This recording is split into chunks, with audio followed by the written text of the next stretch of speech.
ใหม่แล้วปีใหม่แล้วหลายมือมาเป็นเดือนหลายเดือนเป็นปีให้สุขที่โชคดีสบายดีน้องพี่ปีใหม่ขอให้มีโชคใส่หลายกว่าทุกปีอันรอคาหรือเจ็บไข้เป็นน้อยเป็นหลายก็ให้หายหนีเงินคำที่หาได้แบ่งกินแบ่งใช้แบ่งสำราญตั้งหน้าทำมาหากินตั้งหน้าทำมาหากินอย่าอิจฉาหาหมิ่นซึ่งกันและกัน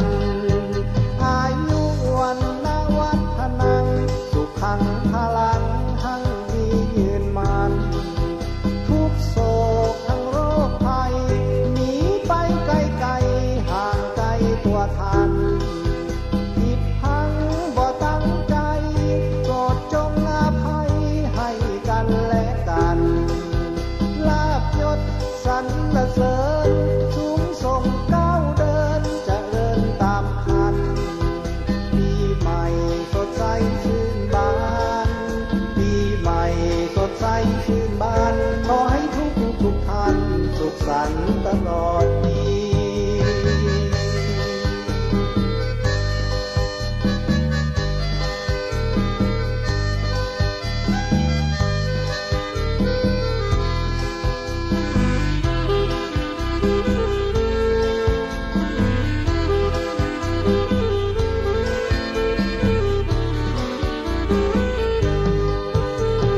ใหม่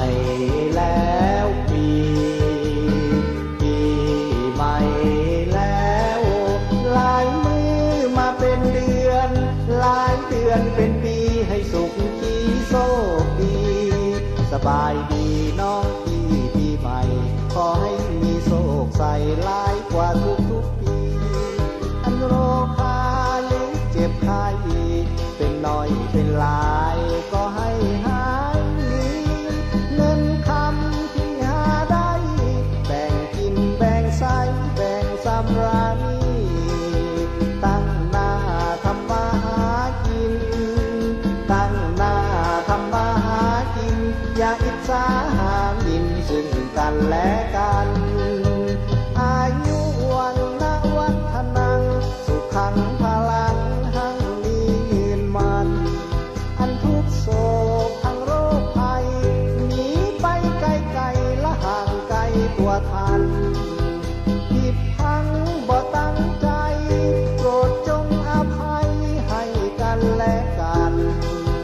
ลาภยศสรรเสริญสูงส่งก้าวเดินเจริญตามคันปีใหม่สดใสชื่นบานปีใหม่สดใสชื่นบานขอให้ทุกท่านสุขสันต์ตลอดปีปีใหม่สดใสชื่นบานปีใหม่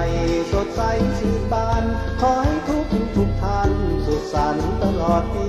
ขอให้ทุกท่านสุขสันต์